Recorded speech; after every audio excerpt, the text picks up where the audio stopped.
بسم الله الرحمن الرحيم. السلام عليكم ورحمة الله وبركاته. There is an ayah that fascinates me. I'm sure that it fascinates all those who recite it in the Quran. It is repeated 4 times, once in Surah Al-Ma'idah, once in Surah Al-Tawbah, once in Surah Al-Mujadala, and once in Surah Al-Bayyinah. And this fascinating ayah goes like this: رضي الله عنهم ورضوا عنه. A description of people who are close to Allah subhanahu wa ta'ala. God says that God is satisfied with them, and in return they are satisfied with God. Now, this is 2 portions in this ayah. The first one is easy to understand, that God is satisfied with the believers. God is satisfied with those who live their lives in line with the commands of Allah subhanahu wa ta'ala. So it is natural that God would be satisfied with them. But how could people be satisfied with God? What kind of a relationship is such that the created are satisfied with the creator? Now let us look at it this way, that to be satisfied with God means that anything that God brings your way, you will accept with pleasure. If it is good, you thank Allah subhanahu wa ta'ala for it. If it is not so good and brings you distress, you still are satisfied with God. You accept it and you know that it is for your own good. And this is not easy. This is not easy for people to be satisfied with God in a state of sickness, for example.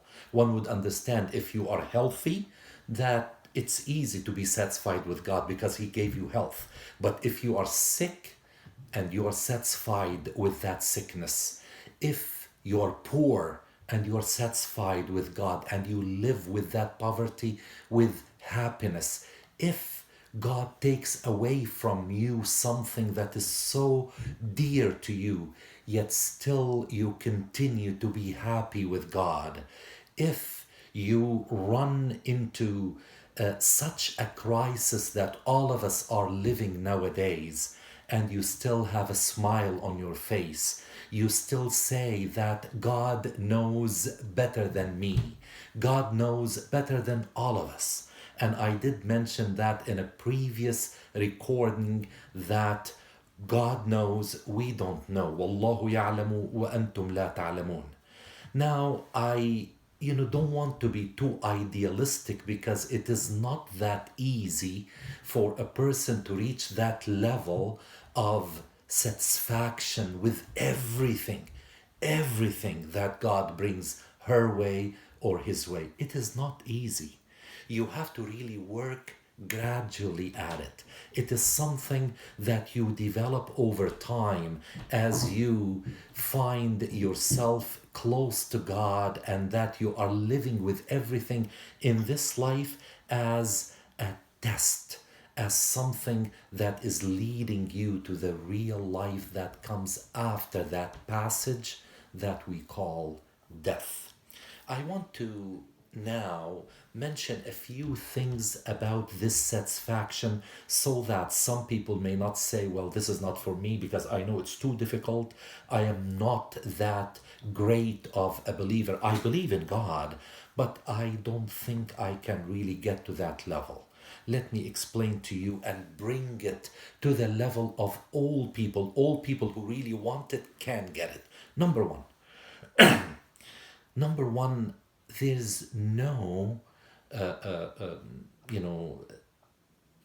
nothing that really stop people who are satisfied with God from feeling pain. If something befalls you and you feel the pain of that crisis, you feel the distress, it's normal. All human beings have that nature inside them. They have to feel pain, and that is not contradictory to being satisfied with God. Notice that Prophet Muhammad, peace be upon him, when he lost his 16 months old son Ibrahim to death, he cried. He felt the pain of loss. And many people cry when they lose a loved one. So there's no contradiction. But what happens is that when you panic, when you object, when you say, why me? Why did it happen to me? That is a sign that you are not satisfied with God. So that's number one. I repeat, no contradiction at all between feeling pain and being satisfied with God. Number two, there is a difference between patience with a crisis, with a calamity, with something that befalls you, and being satisfied with God. Now, rida, satisfaction, is not the same as patience. Now, patience is to know that whatever happened to you was not in your hand, and that is why you show patience in face of that. But down deep inside, as you are displaying that patience, you may continue to say, why me? But satisfaction with God, ar-rida, is to face that difficulty and feel happy that God chose you for that difficulty, that God found you worthy of dealing that test with you. So this is satisfaction. Now, number three, yes, I did say that this is within the reach of all human beings, but you have to really work at it. It's like saying that college, university is open to everybody who wants to go and study and be educated. But that does not mean that once you enter university, once you go to college, you will graduate with the minimum amount of work. No, it doesn't mean that. You have to really work hard at it. And the same thing, if you want to reach to the level of being satisfied with God, waradu an, you have to work at it. You have to really show God that you want it, and God will help you to achieve it by God giving you tests, and then you show. And by the way, tests are not always something that you dislike. It can be, with something that you really like, but if you abuse it, if God gives you lots of wealth and you abuse that wealth, it doesn't show that you are satisfied with God. No. You've got to really work as per the recipe, as per the divine recipes of the Almighty who created us and knows our nature. And number four, you should understand that without testing with difficulties, we will never be able to reach that level of being satisfied with God.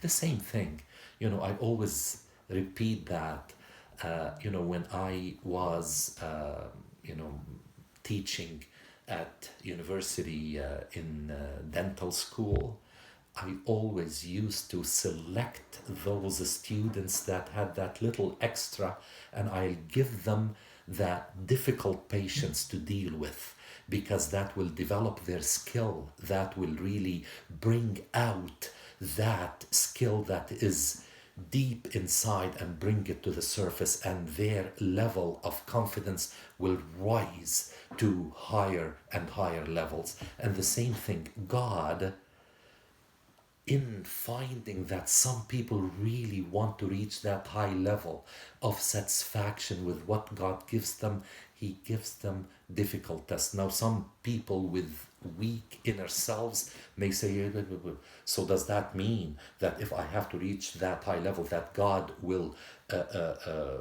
bring my way difficulties and disasters, and so I don't want it?